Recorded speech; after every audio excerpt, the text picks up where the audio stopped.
ভ্রান্ত ধারণায় মন পানতলা করুণা দেবী। আজ আমার কৈলাসী করি মন পড়ে চঞ্চল, তাই তো দেবী মৃদঙ্গ সহকারী।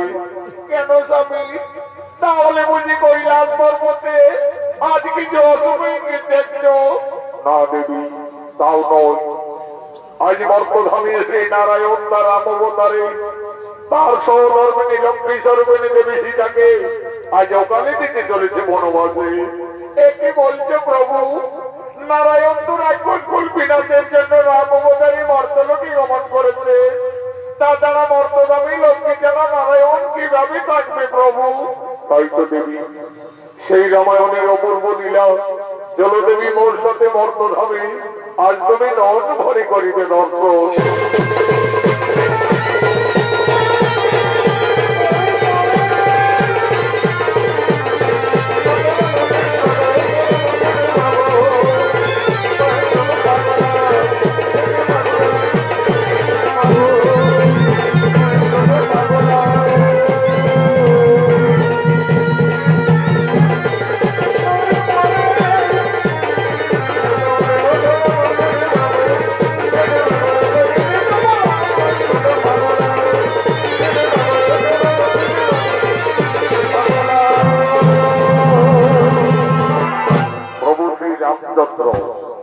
বিমাতার অভিশাপে পিতৃ সত্য পালনার্থে 14 বৎসরের জন্য বনবাসে গমন করেছিলেন।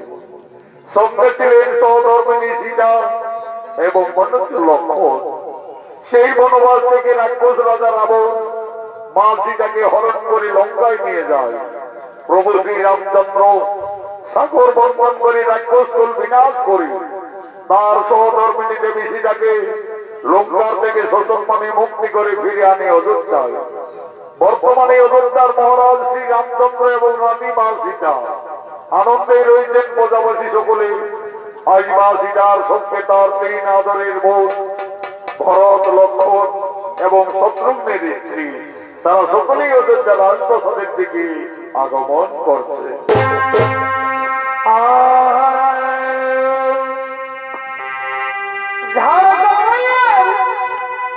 বনে ধারে ভালোবাসা আছে। আচ্ছা আচ্ছা,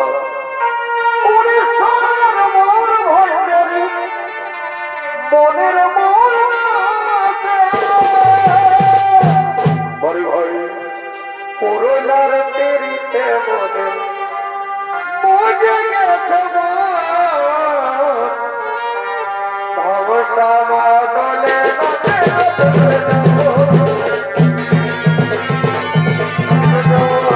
আজ মা সীতার সঙ্গে তার 3 সহোদরের বোন পাশবী উর্মিলা ও শতকৃতি তারা সকলে অযোধ্যার সঙ্গে আগমন করেছে।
মা সীতার উদ্দেশ্যে তার 3 সহোদরী বোন বলছে, দিদি দিদি, তোমাকে না রাক্ষস রাজা রাবণ বনবাস থেকে হরণ করে লঙ্কায় নিয়ে গেছিলেন।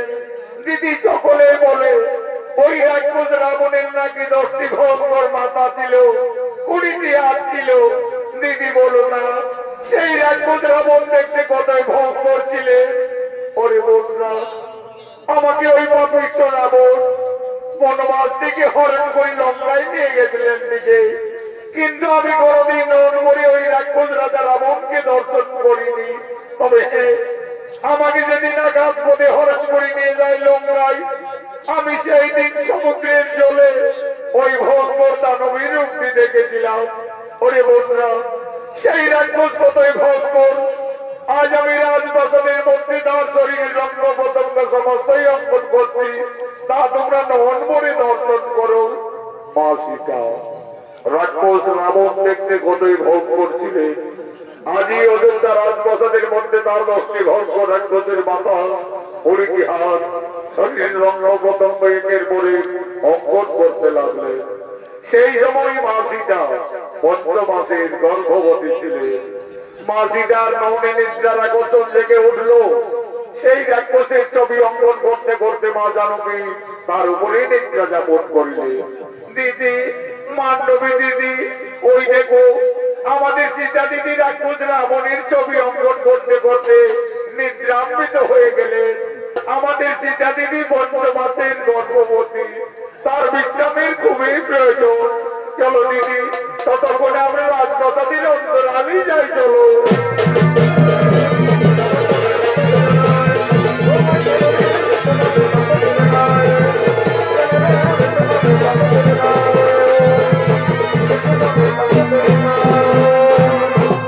এমন সময় প্রভু শ্রী রামচন্দ্র এবং অনুজ লক্ষণ এই রাজপ্রাসাদের দিকে আগমন করছে।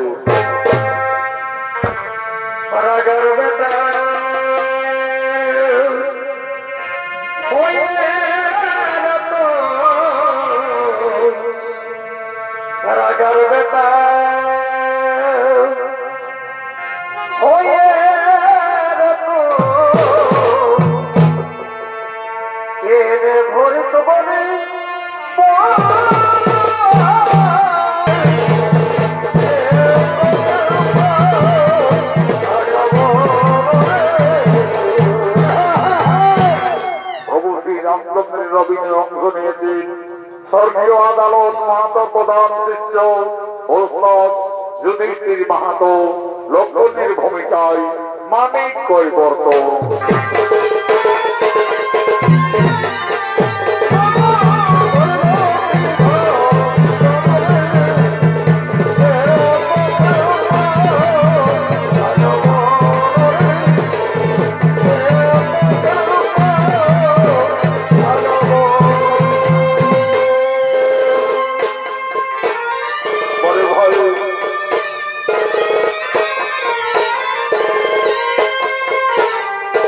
Oh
রাজপ্রাসাদের মধ্যে উদ্ভ্রান্ত অবস্থায় পড়ে রয়েছে।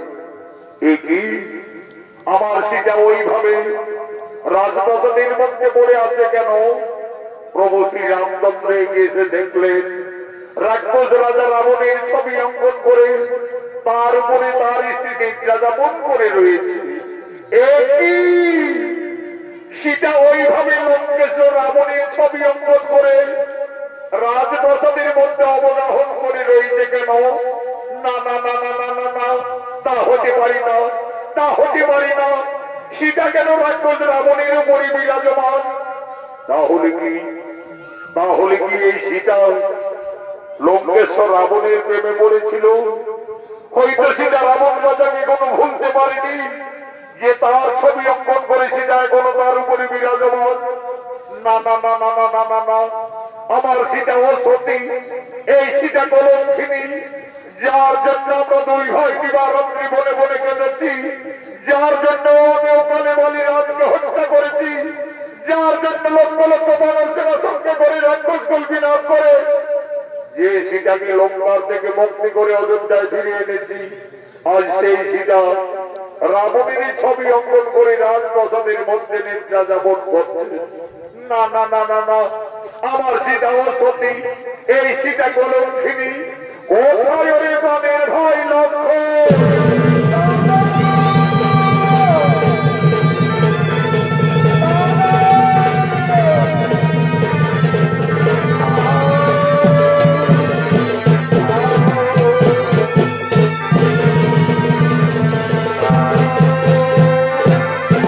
আদেশ করুন দাদা।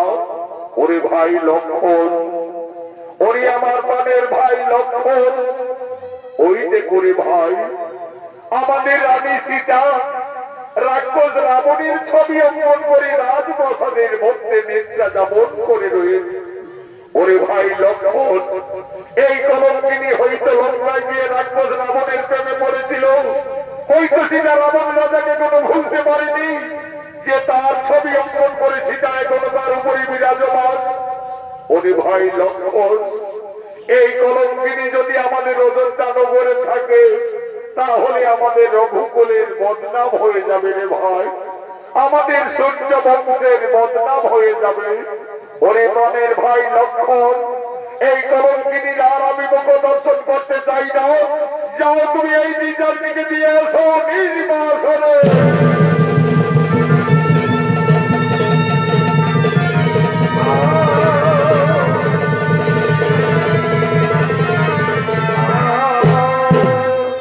দেবী তুমি এটি করলে দেবী, তুমি আজ আমাদের অযোধ্যার পবিত্র মাটিকে কলুষিত করে দিলে।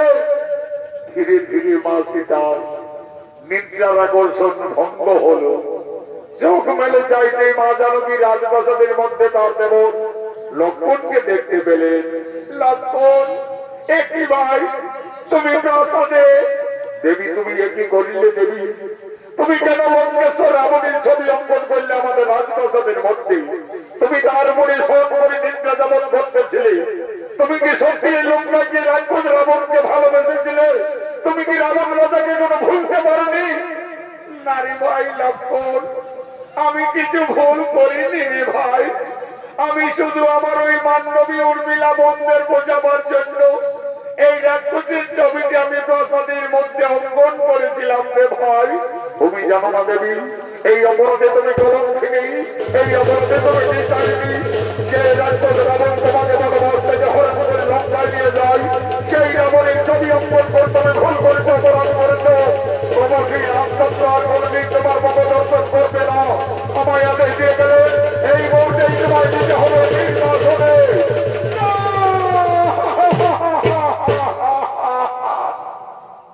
হে প্রভু, হে প্রভু রঘুনাথ, আজ তুমি আমাকে বিনা অপরাধে কলঙ্কিনী সাজালে। তুমি তো আমাকে লঙ্কার থেকে ফিরে এসে আমাকে সকলের উপস্থিতিতে অগ্নি পরীক্ষা করিয়েছিলে প্রভু।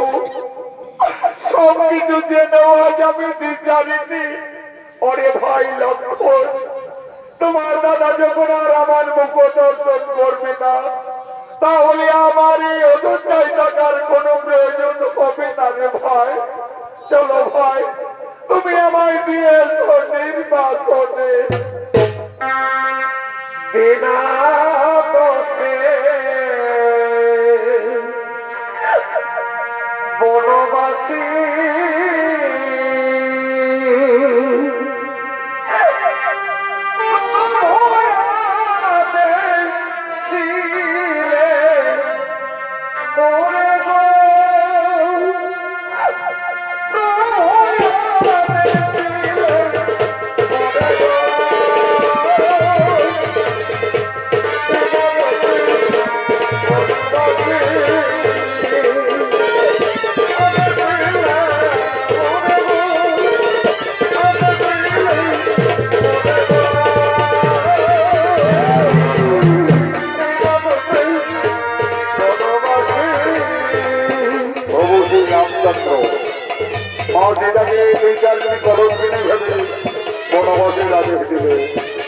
সেই আদেশ পালন করার জন্য তার ভাই লক্ষ্মণ আজ মা জানকীকে বনবাসে নিয়ে যাচ্ছে।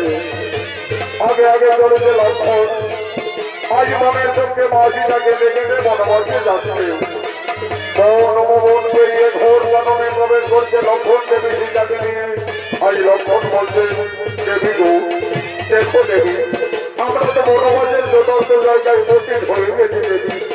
তুমি তোমার বনবাসী বলেই কারণেই কাটাবে দেবী। তুমি আমাকে অযোধ্যায় ফিরে যাওয়ার অনুমতি দাও দেবী।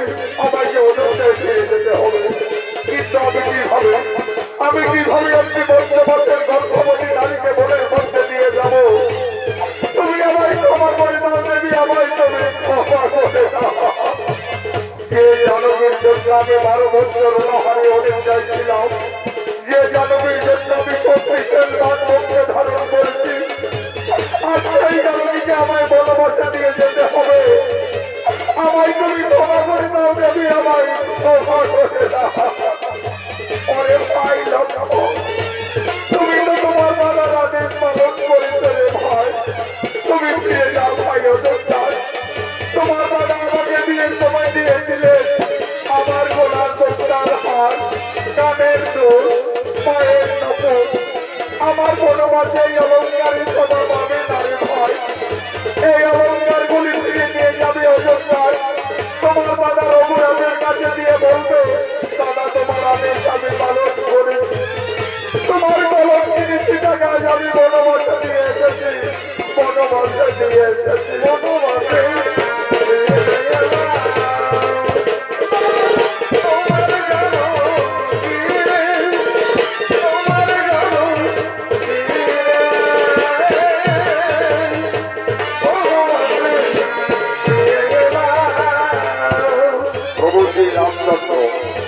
মা সীতাকে বিয়ের সময় যে অলঙ্কার দিয়েছিলেন, আজ মনের চোখে মা জানকী বনবাসে গেছে গেছে গলার মুদ্রার হার, কানের দুল, পায়ের নপুর, সমস্ত অলঙ্কার একের পরে লক্ষ্মণের হাতে তুলে দিলেন। আজ মা সীতা বলছে, ওরে ভাই লক্ষ্মণ, এই সমস্ত অলঙ্কার দিয়ে তুমি ফিরে যাও অযোধ্যায়। তোমার দাদা রঘুরাজের কাছে দিয়ে বলবে,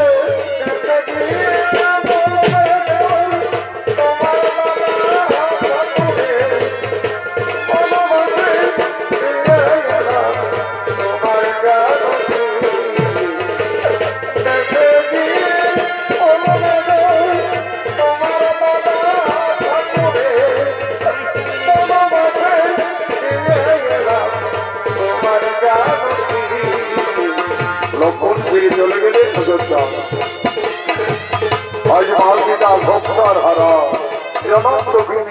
পারে। আজ মা জানকী মনে মনে কাঁদছে, তার কানের ধারা অবিরত হয়েছে। আজ মা সেটা কাঁদছে আর কেঁদে কেঁদে বলছে, হে বিধাতা, হে বিধাতা, এখন আমি কোথায় যাব? এই বনবাসে আমি কি খাবো? আমি কিভাবে আমার এই গর্ভের সন্তানে বাঁচাবো? না না না না না না, আমি আর কোথাও যাব না। আমার বেঁচে থাকার চেয়ে আমার মরে যাওয়াই ভালো হবে, আমার মরে যাওয়াই ভালো হবে। হে প্রভু রঘুনাথ, তুমি শুধু যুগে যুগে আমাকে কাঁদিয়ে চলেছ প্রভু। আমার এই নারী জীবন দুঃখের জীবন, যুগে যুগে আমায় কেঁদেই যেতে হলো প্রভু, শুধু কেঁদেই যেতে হলো। সারি যুগে আমি বড় মন্দ ভাগিনি, সারি যুগে আমি বড় মন্দ ভাগিনি। কেনে কেনে দিন কেটেছি এমনি ভাগিনি, কেনে কেনে দিন কেটেছি এমনি ভাগিনি। সারি যুগে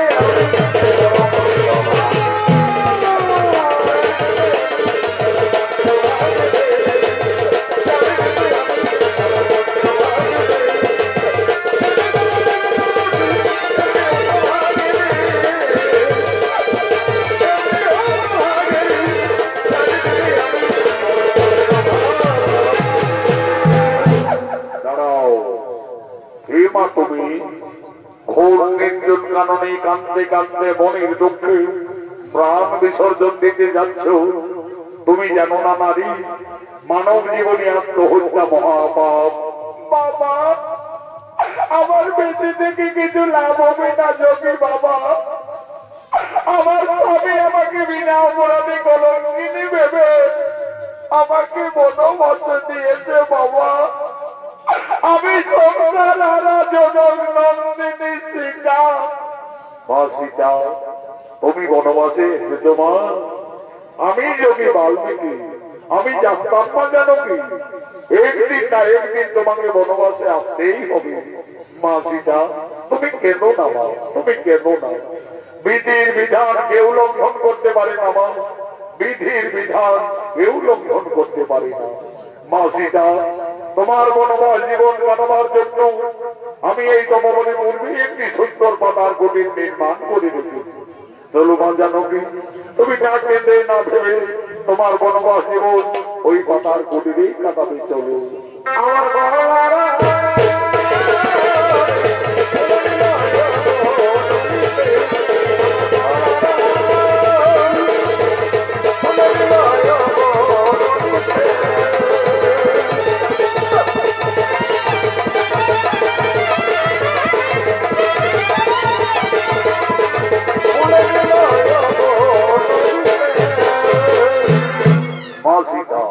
তার বনবাস জীবন যোগী বাল্মীকির তপবনে কাটাতে শুরু করলেন। মা সীতার গর্ভের যখন 10 মাস 10 দিন পূর্ণ হয়ে গেল, সুন্দর একটি পুত্র সন্তানের জন্ম দিলেন। আদর করে যোগী বাল্মীকি সেই ছেলের নাম রাখলেন লব। লব দিনের পর দিন মুনির আশ্রমে বড় হয়। আজ যোগী বাল্মীকি যোগ সাধনার জন্য তপবনের দিকে আগমন করছে।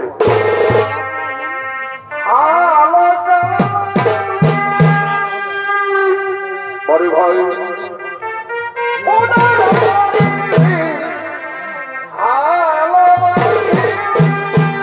আচ্ছা আচ্ছা,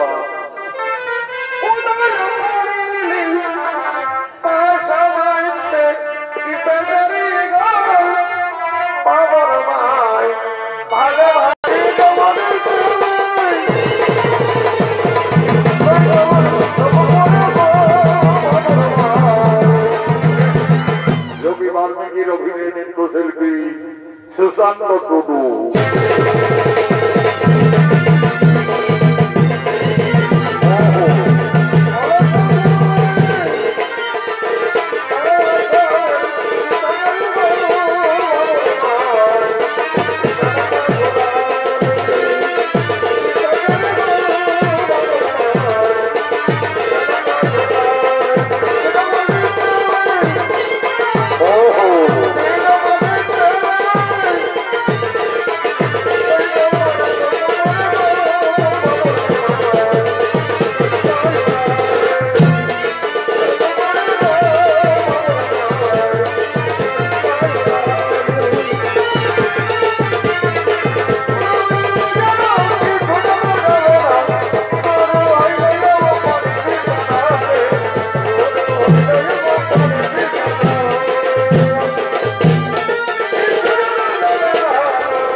এমন সময় মাঝিটা এসে বলছে, বাবা বাবা। কি মাঝিটা? বলো মাঝিটা, তোমার কি হয়েছে মা? বাবা, আমার পুত্র লব ওই দেখো বাবা, সে কোন বৃক্ষতলে ঘুমিয়ে রয়েছে বাবা। ততক্ষণে আমি সরোবর থেকে স্নান করে জল নিয়ে ফিরে আসছি বাবা। দেখো মাঝিটা, তুমি স্নান করতে যাবে চলে যাও, কিন্তু দেরি করো না মা, কারণ তোমার পুত্র লব ছোট্ট ভালো, সে খুবই উপদ্রব করে, সে এখন ঘুমিয়ে রয়েছে। থাক, আমি এখন এখানে ধ্যানে আছি। যাও মা, তুমি আর বিলম্ব না করে তাড়াতাড়ি স্নান করে জল নিয়ে ফিরে আসবে। যাও।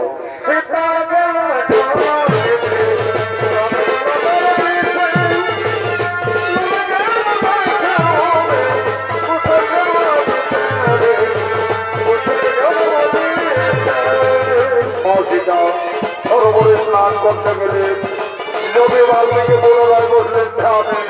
এমন সময় লোভের ঘুম থেকে যায়। লোভ তার মায়ের পেছন পেছনে ছুটে চলে গেলেন সরোবরের দিকে। উনি ধ্যান ভঙ্গ হল। উনি দেখলেন সেখানে লোভ নেই। কি লোভ তো বৃক্ষতলায় ঘুমিয়েছিল, তাহলে ছেলেকে হঠাৎ গেল বা কোথায়? ওরে লোভ, তুমি কোথায় গেলে? ফিরে এসো। না না না না না, এদিকে তো লোককে কোথাও দেখতে পাওয়া যাচ্ছে না। তাহলে কি বাগানে আমদাম খেতে গেল নাকি রে বাবা? ছোট্ট বালক গাছ থেকে পড়ে যাবে। ওই লোক, তুমি কোথায় গেলে? ফিরে এসো। না না না না, এই তো মরণে লোভের কোথাও কোনো বার্তা পাওয়া গেল না। তাহলে কি কোন হিংস্র প্রাণী ছেলেটাকে খেয়ে ফেললো নাকি রে বাবা? তাহলে তো সর্বনাশ হয়ে যাবে। সীতা সত্যরার হারা জনম দুঃখিনী বনচারিণী তার একমাত্র সফল তার পুত্র লব তাকে ঘুমিয়ে রেখে সরোবরে মা সীতা স্নান করতে গেছে। ফিরে এসে তার পুত্রকে না দেখতে পেয়ে নিশ্চয়ই মা জানকী কেঁদে কেঁদে পুত্র সঙ্গে প্রাণ ত্যাগ করবে। না না না না না, আমি যোগী বাল্মীকি, আমি মা সীতার আর দুঃখ দেখতে পারবো না। যোগী বাল্মীকি লবকে না দেখতে পেয়ে লবের সময় আরেকটি সন্তানের মধ্যে সৃষ্টি করছে।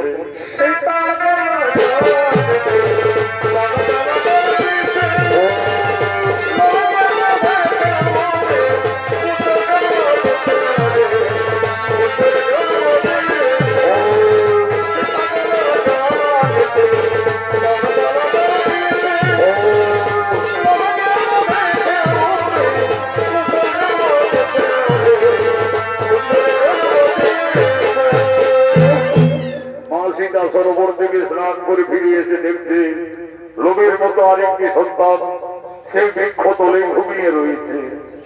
বাবা বাবা, ওই ছেলেটি আবার কোন ছেলে বাবা? কেন মা সীতা, তোমার পুত্র লব, তুমি এই তো বলে গেলে বাবা আমার সন্তান ঘুমিয়ে আছে, তাকে তুমি দেখো। আমি তো দেখছি মা, তোমার পুত্র তো বৃক্ষ তলায় ঘুমিয়ে আছে। না বাবা, তোমার কথা ভুল হচ্ছে। এই দেখো বাবা, আমার ছেলে তো আমার পিছনে পিছনে সরোবরে ছুটে গেলে। মা সীতা, আমার ভুল হয়ে গেছে মা, আমি ভুল করে ফেলেছি মা। আমি ভেবেছিলাম লোককে এই তো মনে কোনো হিংস্র প্রাণী খেয়েই ফেলেছে। আমি তোমার দুঃখ না সইতে পেরে মা জানকী আমি যে লোভের মতো আরেকটি সন্তানের সৃষ্টি করেছি মা। লোভ যেমনি তোমার পুত্র আমি সৃষ্টি করেছি, তার নাম রেখেছি কোষ। ওর সবে তোমার ঠিক তেমনই পুত্র কোষ। ওষ তুমি উঠে এসো কোষ। ওই দেখো কোষ তোমার মাথা দাঁড়িয়ে আছে। যাও কোষ, তুমি তোমার মায়ের কোলে চলে যাও। মা সীতার একটি সন্তান ছিল। যোগী বাল্মীকির আশীর্বাদে মা জানকীর তপবনে দুইটি পুত্র হলো। তার দুই সন্তানকে নিয়ে মা সীতা তার বনবাস জীবন আনন্দেই কাটাতে চলেছে।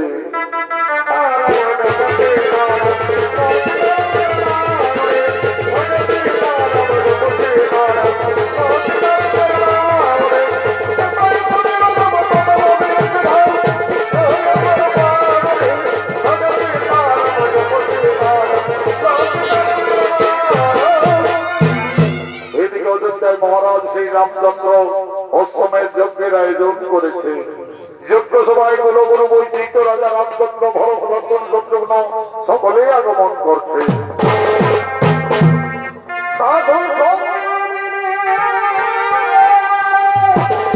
পরে ভাই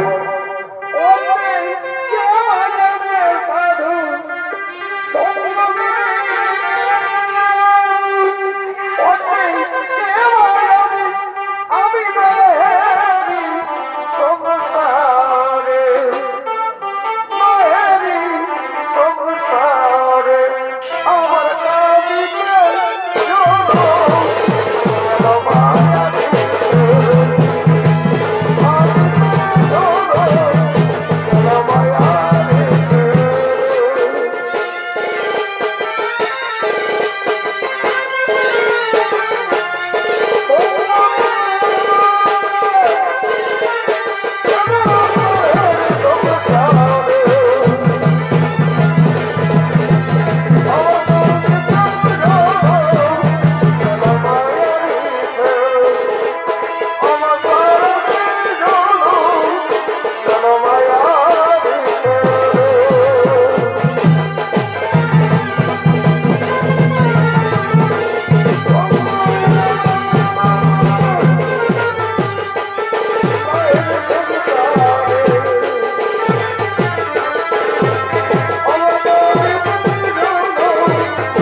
আমি প্রজাবাসীদের মঙ্গল কামনার্থে অষ্টমের যজ্ঞের আয়োজন করেছি। আপনি আর বিলম্ব না করে নীতি নিয়ম অনুযায়ী যজ্ঞ আরম্ভ করুন। রাজা রামচন্দ্রের আদেশে কুলগুরু বৈশিষ্ট্য সঙ্গে সঙ্গে অষ্টমের যজ্ঞ শুরু করলেন। ওম নমো শ্রী অগ্নিদেবায় নমো নমঃ। যজ্ঞ সবাই অষ্টমের যজ্ঞের ঘোড়া আগমন করছে।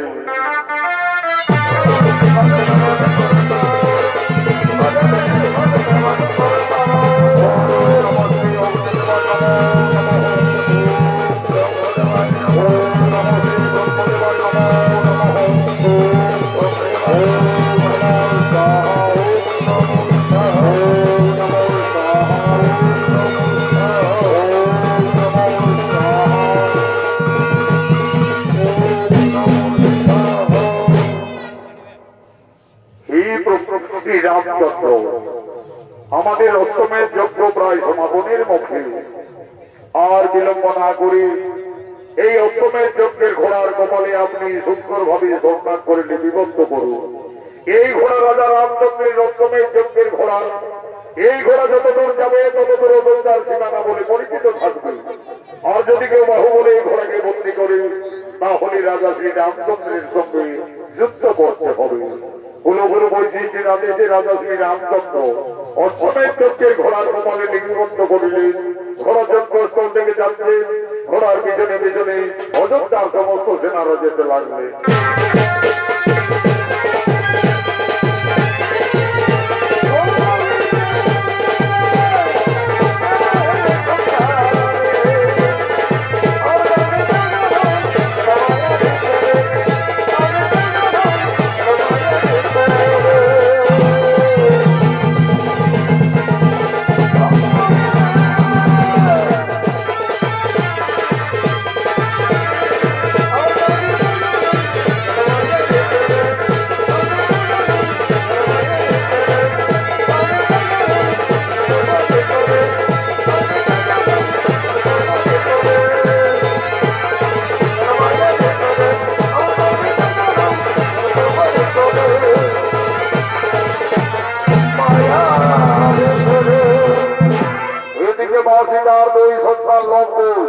গুরু বাল্মীকি আশ্রমে অস্ত্র শিক্ষা বিদ্যা শিক্ষা শিখতে শিখতে এখন তারা দুই ভাই অনেক বড় হয়ে যায়।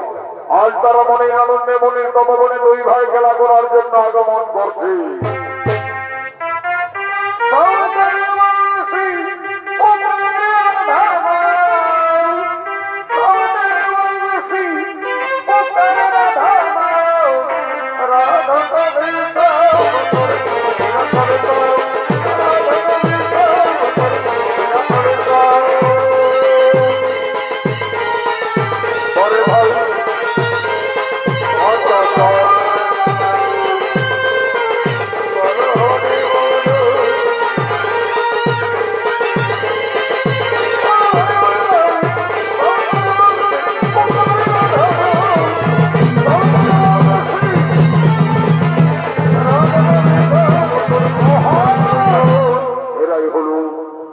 সীতার দুই সন্তান লব ও কুশ। লব কুশ দুই ভাই গুরু বাল্মীকি আশ্রমে অস্ত্র শিক্ষা বিদ্যা শিক্ষা শিখতে শিখতে এখন তারা দুই ভাই অনেক বড় হয়ে যায়। আজ তারা মনে আনন্দে মনের তপবনে দুই ভাই খেলা করার জন্য আগমন করেছে। এই লব কুশের ভূমিকায় অংশ নিয়ে আপনাদের মহান মন্ত্রে মন্তব্য হয়েছে বিহার, বেঙ্গল, ঝাড়খণ্ড আন্দোলন সৃষ্টিকারী পুরুলিয়া জেলার জঙ্গল মহলের মাত্র তরুণ শিল্পী আকাশ চন্দ্র মাহাতো ও মঙ্গল চন্দ্র মাহাতো।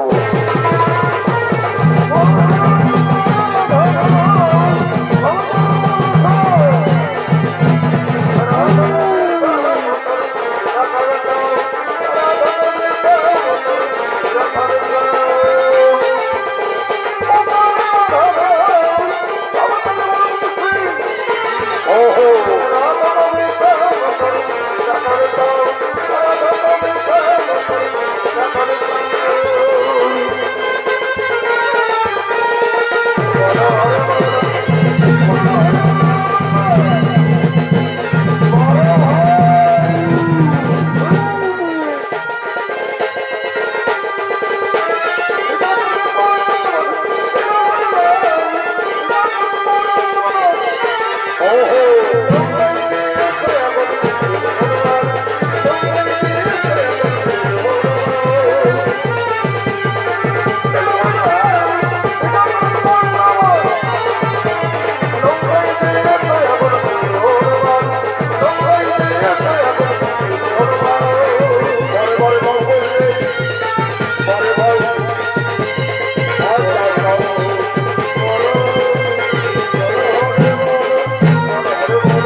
ওরে ভাই কোন ওই দেখো ভাই একটি ভয়ঙ্কর এক যে এই ভবনের দিকে ছুটে আসছে।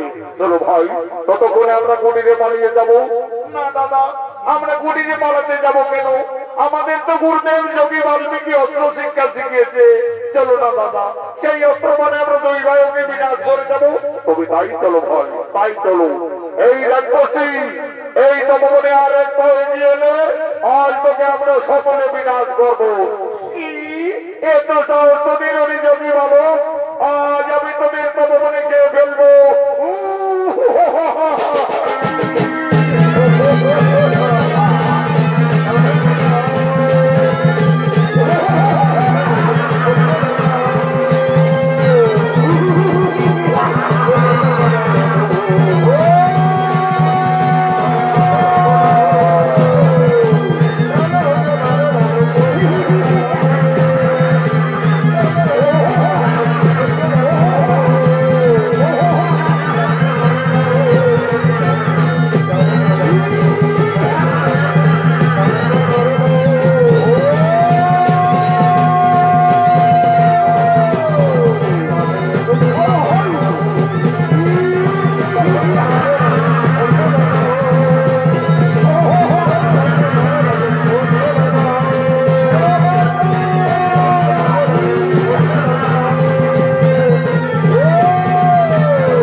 তোমরা সতী মায়ের সন্তান, ধন্য তোমরা সতী পুত্র লঙ্কুশ।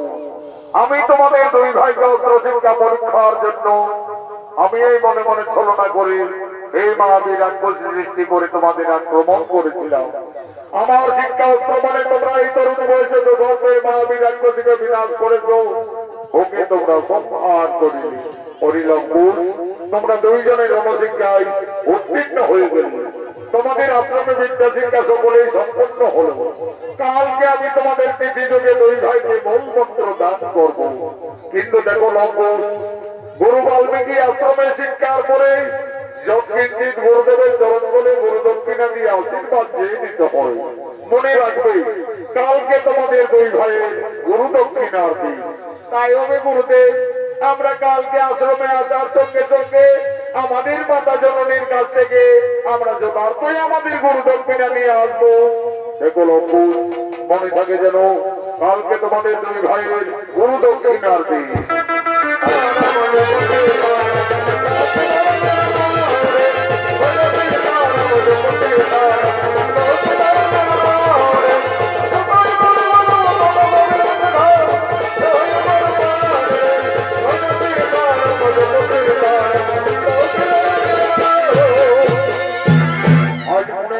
তারা দুই ভাই চলে গেলেন কুটিরে।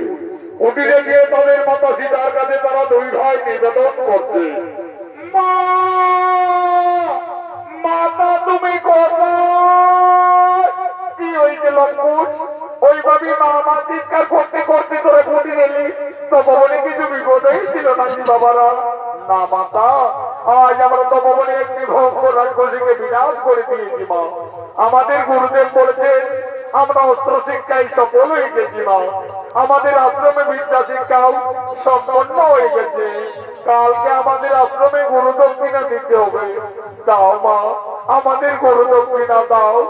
ওরে লঙ্কুশ, ওরে পুত্রগণ, তোমরা তো দুই ভাই বড় হয়েছ, তোমরা তো সকলেই বুঝতে পারছো আমরা যে বনবাসী বাবারা, আমাদের কুটিরে কিছু নেই লঙ্কুশ।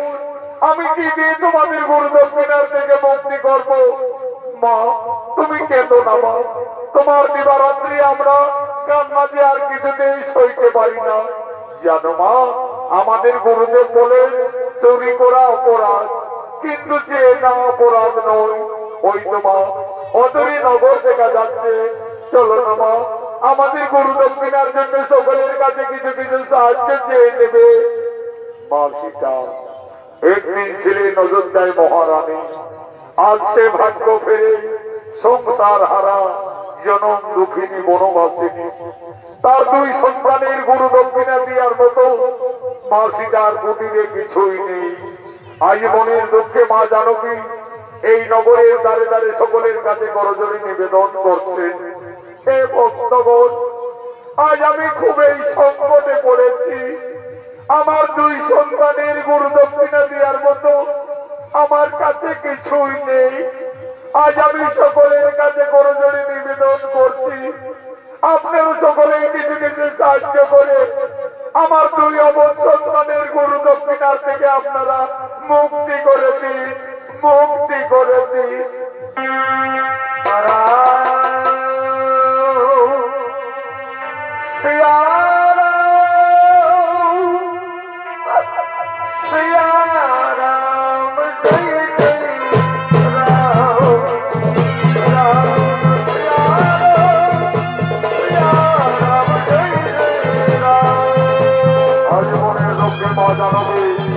তার দুই সন্তান লঙ্কুশের গুরু দক্ষিণার জন্য নগরে নগরে দাঁড়ে দাঁড়িয়ে মা সীতা ভিক্ষা করতে লাগলে, সকলের কাছে মা জানকী সাহায্য চাইতে লাগলে।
দানের গরু দক্ষিণার জন্য নগরে নগরে দাঁড়ে দাঁড়ে সকলের কাছে সাহায্য চাইছে।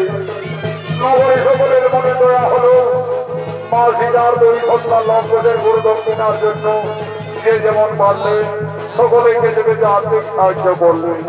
মা জানকীর বনবাস জীবনে যথেষ্টই অর্থমন্ত্রা হলো। আজ মা সীতা বলছে, ওরে লক্ষ, এই তো বাবারা আমাদের সকলেই দয়া করেছে, করুণা করেছে। এই মুদ্রা আশ্রমে গুরুদেবের চরণ করে দিয়ে তোমরা গুরু দক্ষিণার থেকে মুক্তি হবে বাবারা। মা সীতা উনি নগরে নগরে ভিক্ষা করে আসে অর্থ পেয়েছিলেন। সমান ভাবে তার দুই পুত্র লঙ্কুশের হাতে মা জানকী তুলে দিলেন। আজ মা সীতা বলছেন, ওরে লঙ্কুশ, আর বিলম্ব করো না বাবারা।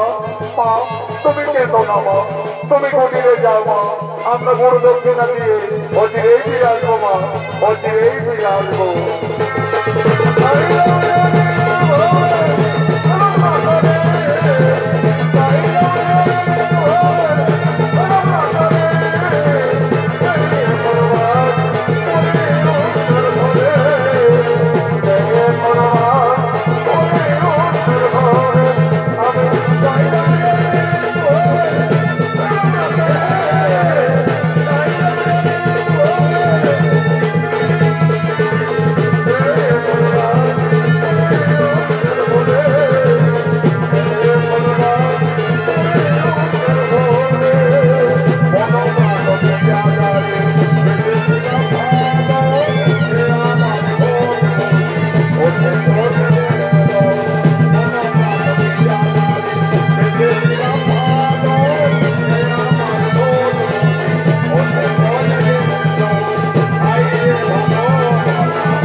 আজ করে যাবে দুই ভাই প্রণাম জানিয়ে বলছেন, গুরুদেব আমরা আমাদের গুরু দক্ষিণা নিয়ে এসেছি।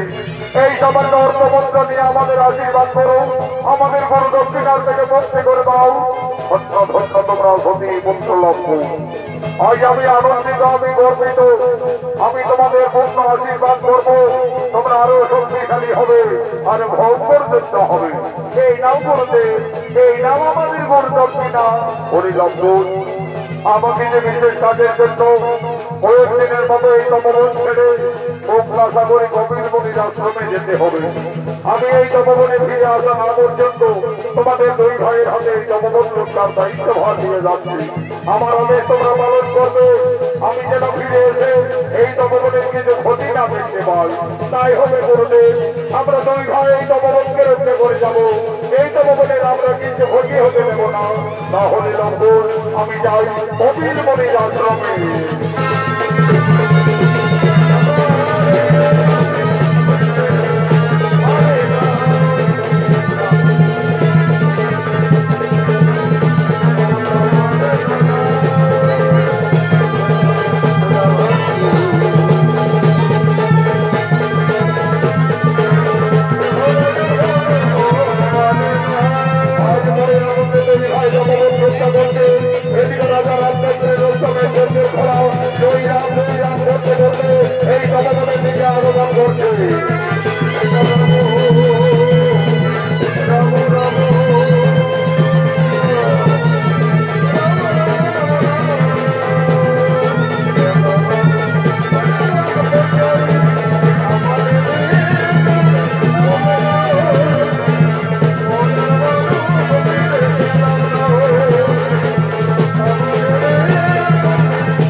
আমার ঘোড়ার পিঠে যাবার কোনো ইচ্ছে করবে না।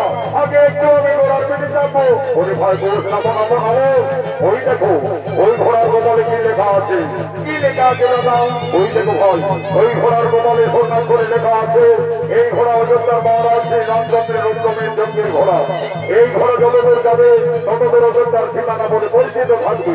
আর যদি কেউ বন্দি করে তাহলে রাজা শ্রী রামচন্দ্রের সঙ্গে যুদ্ধ করতে হবে। দাদা এই ঘোড়া তো আমাদের গুরু বাল্মীকির তপবনে প্রবেশ করেছে। আমাদের তো গুরুদেব এই তপবন রক্ষার দায়িত্ব ভার দিয়ে কপিল মুনির আশ্রমে চলে গেছে। চলো দাদা আমরা গুরুদেবের আদেশে এই ঘোড়াকে বন্দি করবো। করবো, প্রয়োজনে আমরা যুদ্ধই করবো। তবে তাই চলো ভাই, ওরে অন্ধ, তুমি আমাদের তপবনের বন্ধু, আমাদের সঙ্গে খেলা করবে। চলো ভাই বোন, আমাদের বন্ধু ঘোরার মনে করে আমরা এই তপবনে খেলা করি।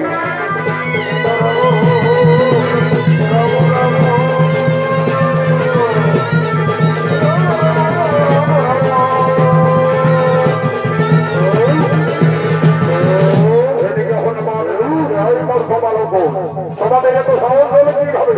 আমার বাবুশ্রী রামচন্দ্রের রক্তকে এই তপবনে বন্দী করিলে তোমাদের আত্মপরিচয় কি?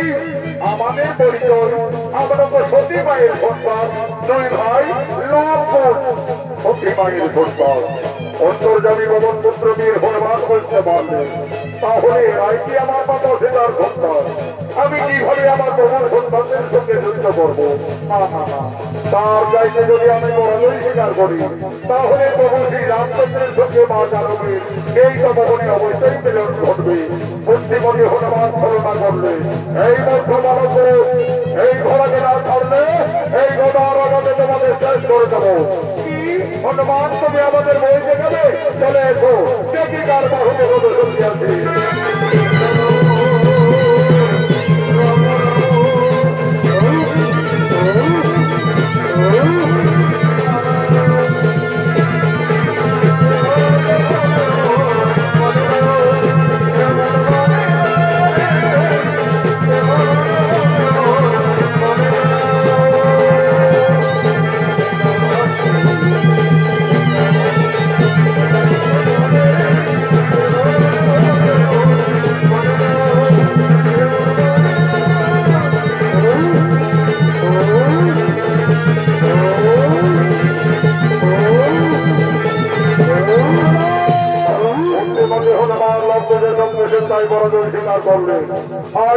হনুমানকে বন্দী করলেন তপবনের বৃক্ষডালে।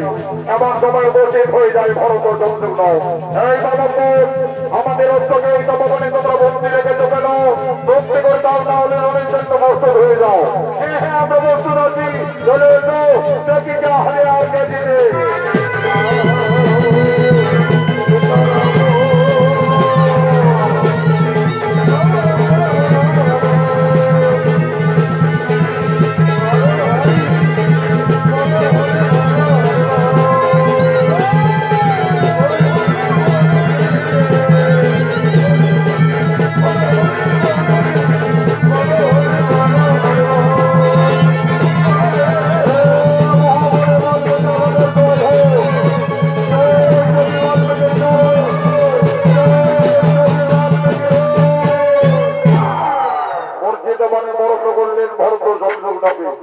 এমন সময় উপস্থিত হয়ে যায় অযোধ্যার মহারাজ শ্রী রামচন্দ্র এবং অনুজ লক্ষ্মণ।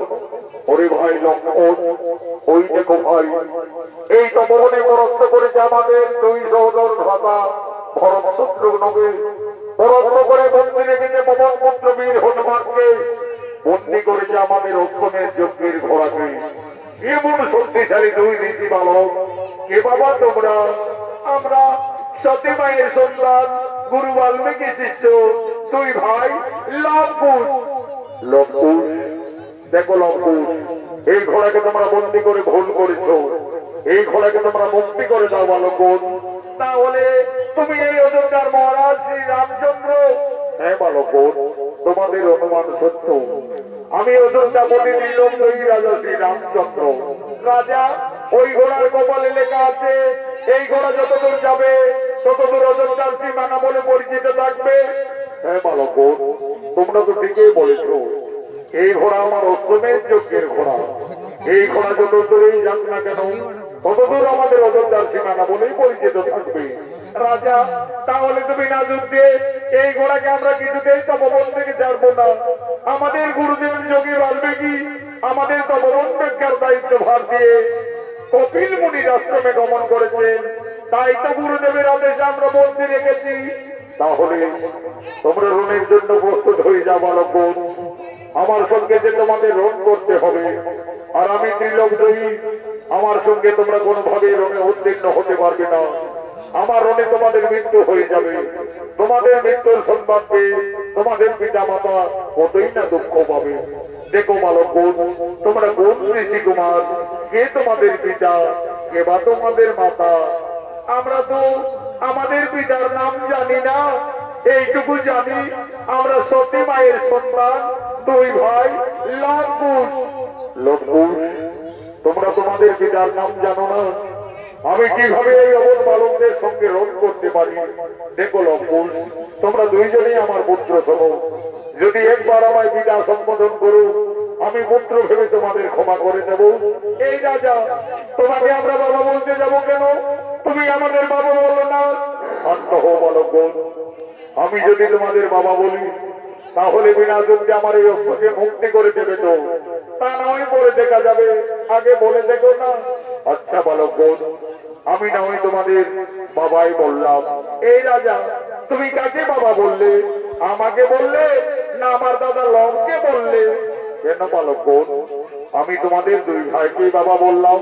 তাহলে বলো দেখি রাজা, তোমার মায়ের গোটা সবই হয় মূর্খ তরুণীর বালক। তোমরা সাবধান হও, তোমরা রাজা শ্রী রামচন্দ্রের রণে উপস্থিত রয়েছ।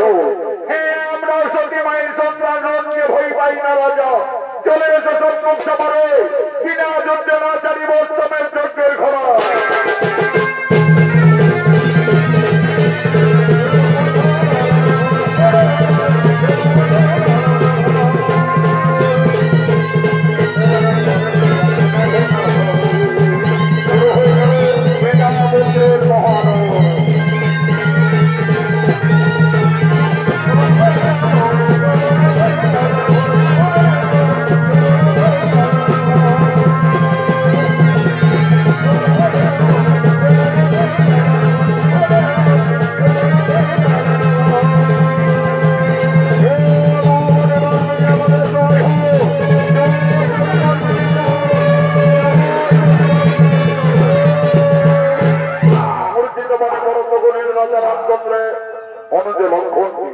এদিকে যদি বাল্মীকি কপিল মুনির আশ্রম থেকে তপবনে ফিরে এসে দেখছে লক্ষ্মণ সর্বনাশ করে রেখেছে।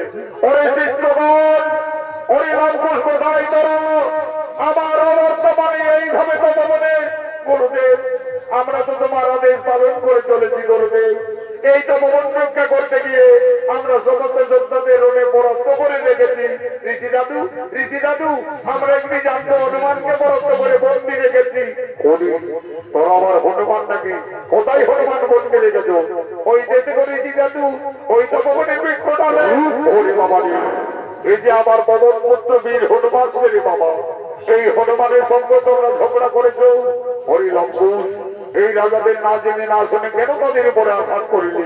জানি গুরুদেব, ওই রাজা বলছে আমি অযোধ্যার মহারাজ শ্রী রামচন্দ্র, আমার অষ্টমের যজ্ঞের ঘোড়াকে বিনা যুদ্ধে ছেড়ে দাও। আমরা ছাড়িনি গুরুদেব, আমরা তোমার আদেশ পালন করে চলেছি। হরি লক্ষ্মণ, আমার আদেশ পালন করতে গিয়ে তোরা তো নিজে নয় নিজেদের এই সর্বনাশ করে নিয়েছি। যা যা, আর বিলম্ব না করে তোদের মাতা সীতাকে তোরা তাড়াতাড়ি তপবনে ডেকে নিয়ে আয়। তোদের মাতা সীতায় বলবে ওই রাজার সঙ্গে তোমাদের পরিচয় কি। মা, তুমি তাড়াতাড়ি তপবনে এসো মা। ওরে লক্ষ্মণ, তপবনে কি হয়েছে বাবারা? মা, আজ আমরা রণে জয়ী হয়ে গেছি মা। একটি জান্ত হনুমানকে পরাস্ত করে বন্দি রেখেছি। ওই লক্ষ্মণ, কোথায় হনুমানকে বন্দি রেখেছে বাবারা? ওই দেখো মাতা, ওই তপবনের বৃক্ষ ডালে।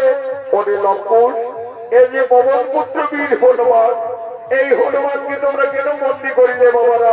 যে লক্ষ্মণ, ওই হনুমানকে তোরা মুক্তি করেছে। ওই হনুমান একদিন আমার মান রেখেছে। ওই হনুমান আমার জন্য লঙ্কায় কতই না দুঃখ পেয়েছে। যে বাবারা, হনুমানকে তোরা ছেড়েছে। মা সীতা, ওদিকে তো বৃক্ষ ডালে হনুমানকেই দেখেছ, আর এই দিকে তাকিয়ে দেখো মা, তোমার সন্তানরা, তোমার স্বামী, তোমার দেবতাদের সকলকেই রণে জর্জরিত করে রেখেছে। ওরে লবকুশ, এ তোরা কি করবি বাবারা? তোরা কাদের সঙ্গে যুদ্ধ করেছ, রণ করেছ? তোরা তো সকল সর্বনাশ করে দিলে লবকুশ। আমার হাতের শাখা সীতার সিঁদুর আজ তপবনে সকল মুছে দিলে বাবারা। বাবা, আমি আমার বনবাস জীবনে তোমার কাছে কোনোদিনেই কিছু চাইনি বাবা। আজ আমার দুই অমর সন্তানে ক্ষমা করে আমার স্বামী এবং দেবরগণকে পুনরায় জীবিত করে দাও বাবা, পুনরায় জীবিত করে দাও। মা সীতা, তুমি কেন না মা? তারা কেউ মারা যায়নি, তারা লঙ্ঘসের রণে পরাস্ত হয়ে আমি এক্ষুনি কমণ্ডল জল হইতে সকলের গান পুনরায় করিয়ে দেব। ওম নমো সাহা ওডো রামচন্দ্র, ওম নমো সাহা ওম নমো সাহা ওডো বীর ভরত, ওম নমো সাহা ওডো শত্রুঘ্ন। হে রাজা শ্রী রামচন্দ্র, তুমি আমার অবর্তমানে আমার এই তপবনে এসে এইভাবে আমার দুই শিষ্যর সঙ্গে রণ করতে পারো না, এইভাবে যুদ্ধ মানায় না। মনে করে রাজা, একদিন তুমি তোমার রানীকে কলঙ্কিনী ভাবে পঞ্চমাসের গর্ভবতী অবস্থায় বনবাসে পাঠিয়েছিলে। তোমার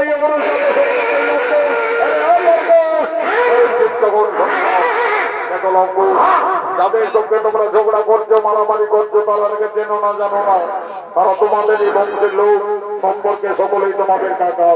আর যে রাজার সঙ্গে তোমরা রণে জর্জরিত, ওই রাজা শ্রী রামচন্দ্র হলো তোমাদের জন্মদাতা পিতা। গুরুদেব, ওই রাজা আমাদের পিতা, ওই রাজাই তো তোমাদের জন্মদাতা পিতা। যাও, তোমাদের ভুল স্বীকার করি ওরজরে তোমরা ক্ষমা চেয়ে নেমে যাও। পিতা, আমাদের ক্ষমা করে দাও পিতা, আমরা ভুল করেছি পিতা, ভুল করে রণ করেছি।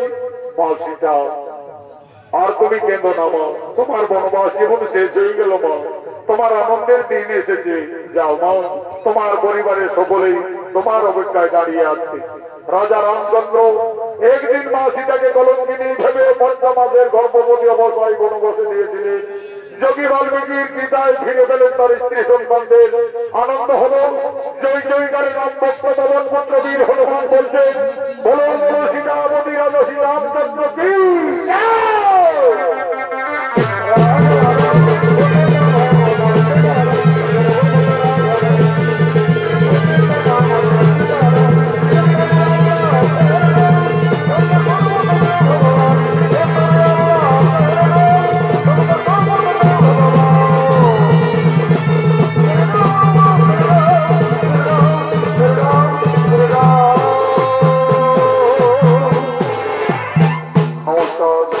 নমস্কার মাননীয় দর্শক মন্ডলী, মা ভাই বোনেরা, ভারতীয় জনকল্যাণ